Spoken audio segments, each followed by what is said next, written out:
Assalamualaikum warahmatullahi wabarakatuh. Waalaikumsalam warahmatullahi wabarakatuh.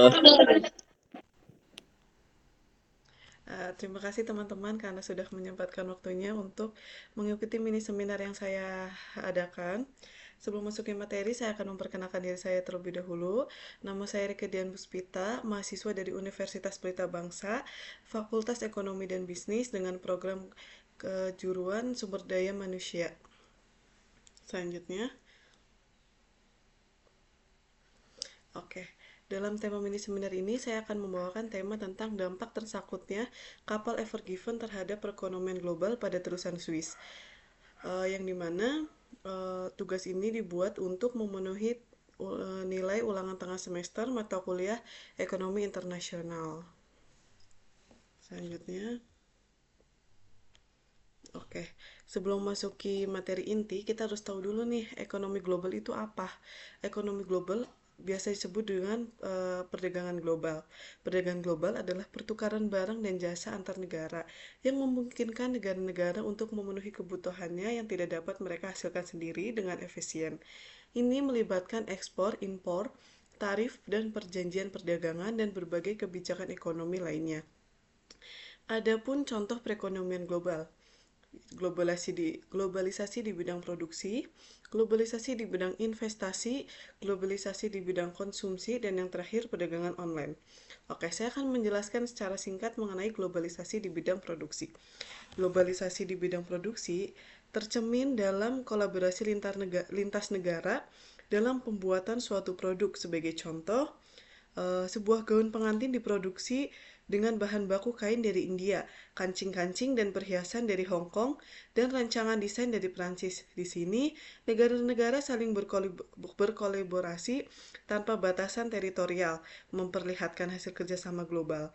Hal ini menimbulkan pertanyaan tentang asal-usul produksi suatu barang, memperkuat ketergantungan antar negara dalam rantai pasok global dan mempengaruhi identitas nasional dalam produksi.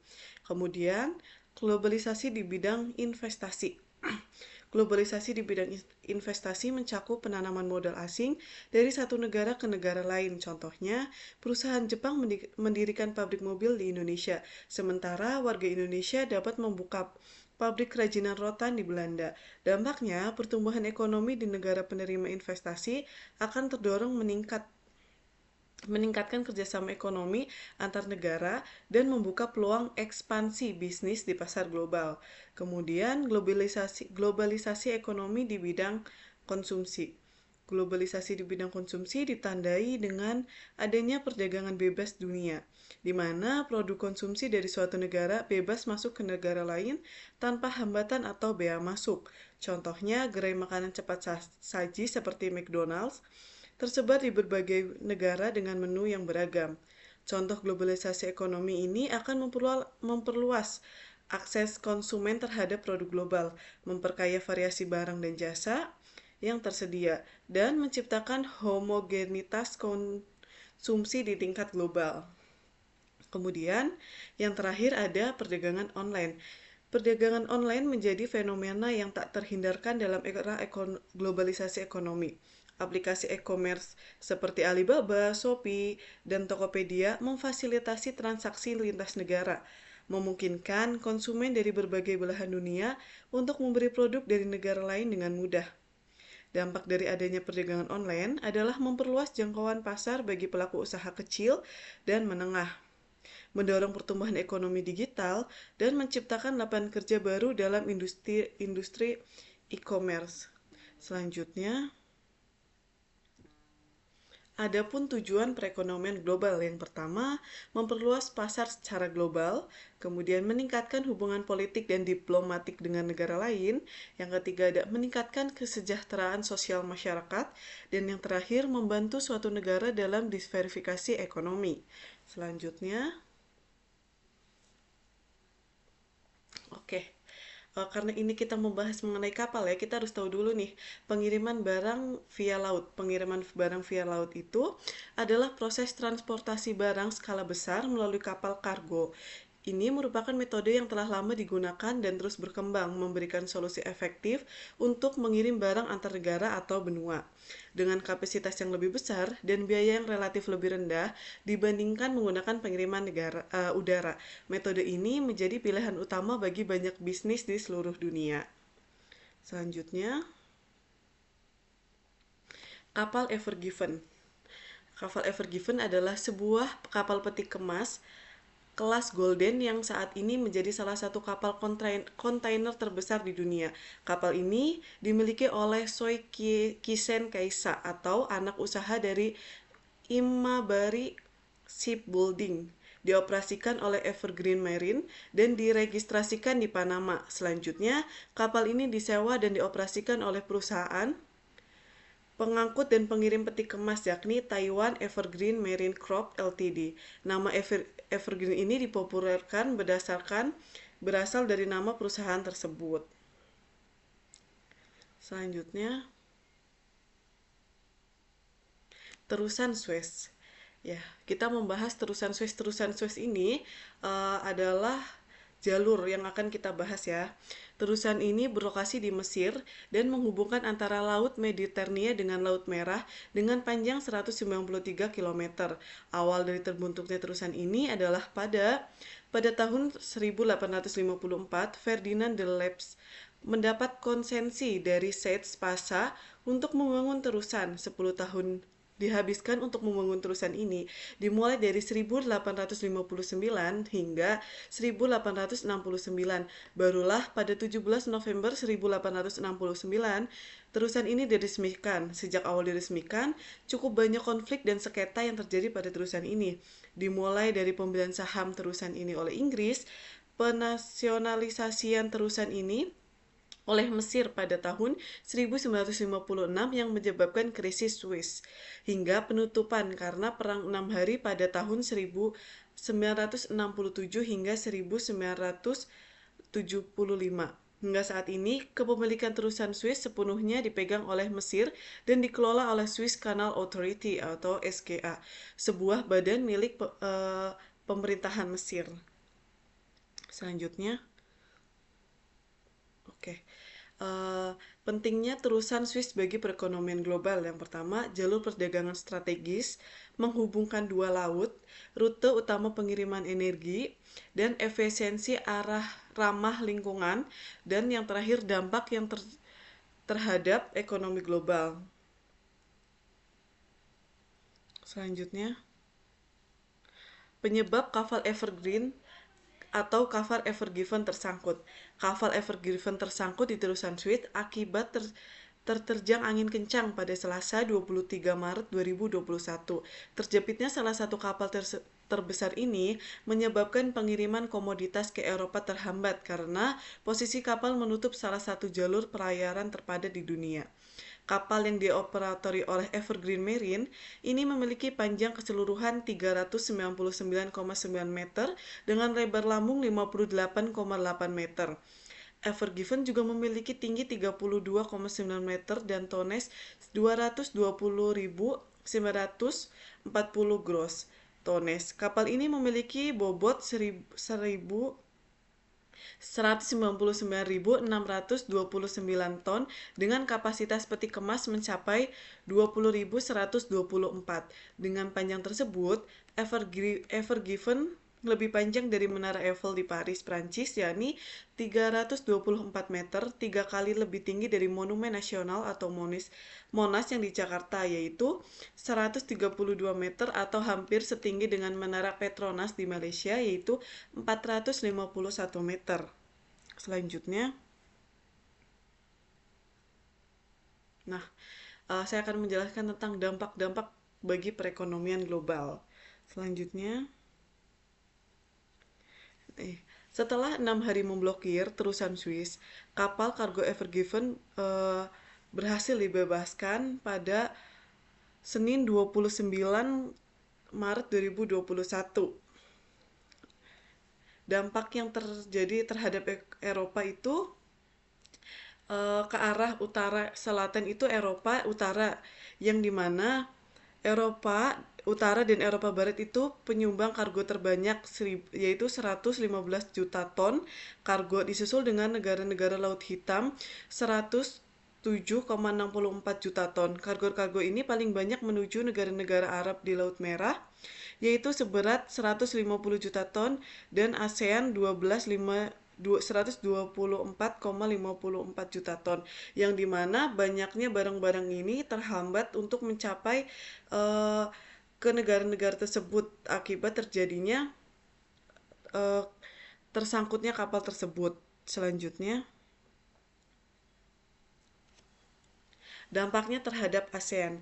Untuk arah selatan ke utara, ASEAN menjadi pengguna terbanyak terusan ini setidaknya selama 1 dekade terakhir dengan 166 juta ton kargo. Di bawah ASEAN, negara-negara Teluk berada di posisi kedua sebanyak 117 juta ton kargo. Sebagai besar kargo ini paling banyak ditunjukkan ke Eropa sebanyak 128,7 juta ton. Diakui negara-negara diikuti dengan negara-negara Mediterania yaitu 111,64 juta ton. Yang dimana barang-barang ini juga terhambat untuk datang tepat waktu kepada negara-negara tersebut.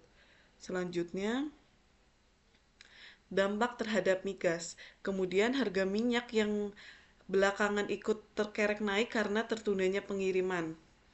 Harga minyak Brent untuk pengiriman Mei naik menjadi 4,2% ke level 64,57 dolar Amerika Serikat per barel.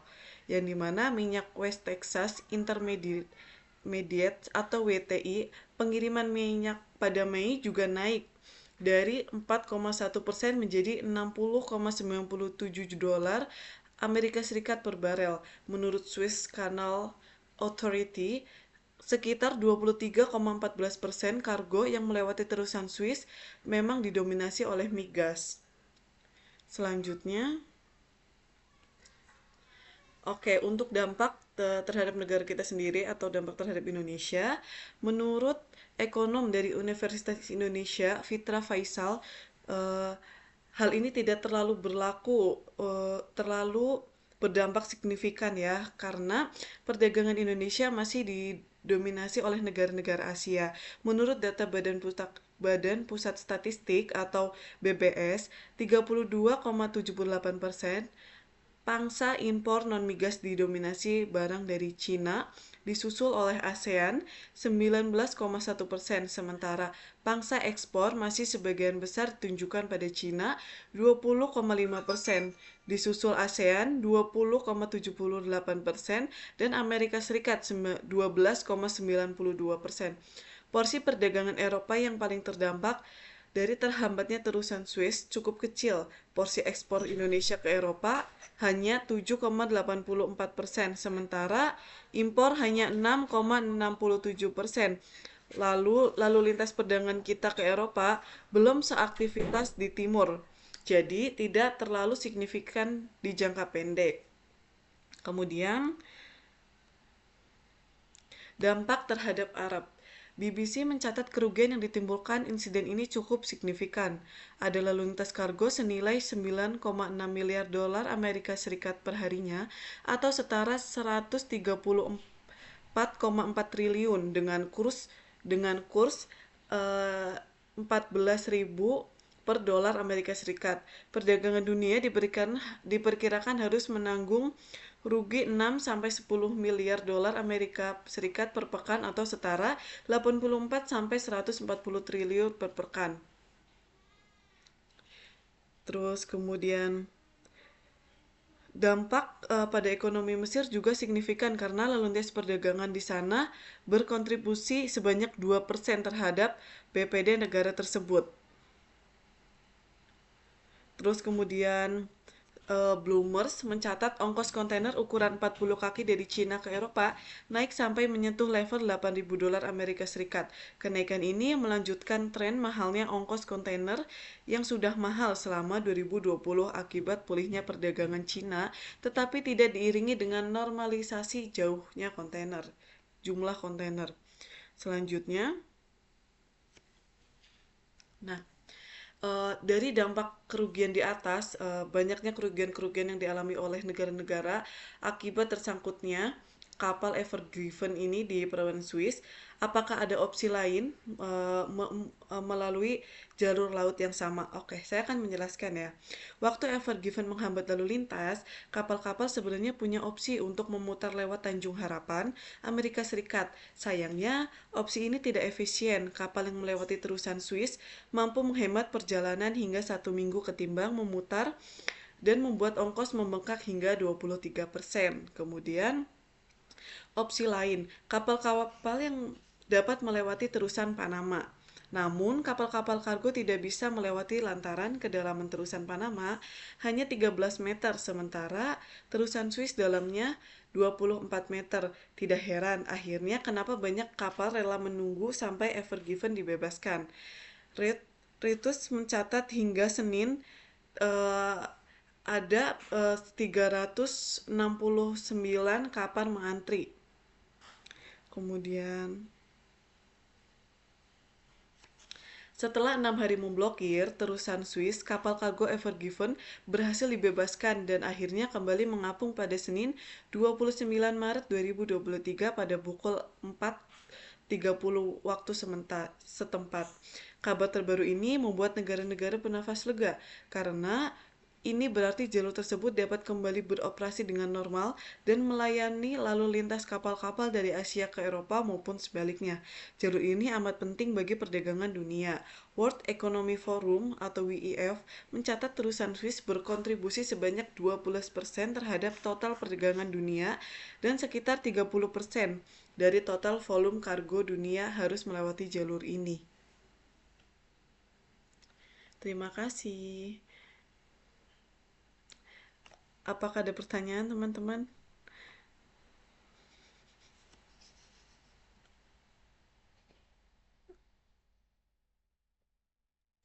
Oke, jika tidak ada pertanyaan,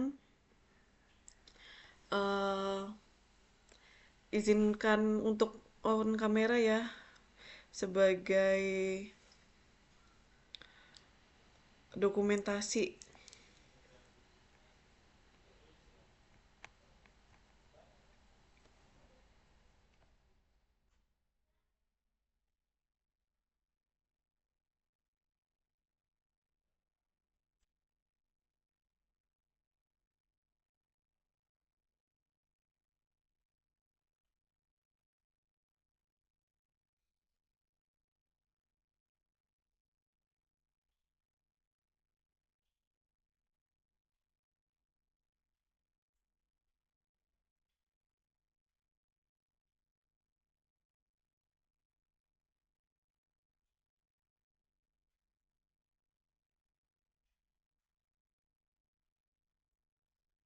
Oke, saya akan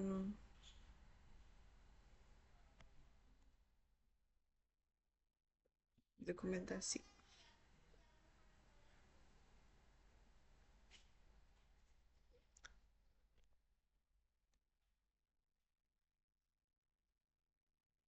Terima kasih teman-teman atas waktunya untuk mengikuti mini seminar yang saya adakan. Semoga materi-materi tersebut menambah wawasan teman-teman. Saya akan akhiri ya. Terima kasih. Selamat melanjutkan liburannya kembali. Assalamualaikum warahmatullahi wabarakatuh.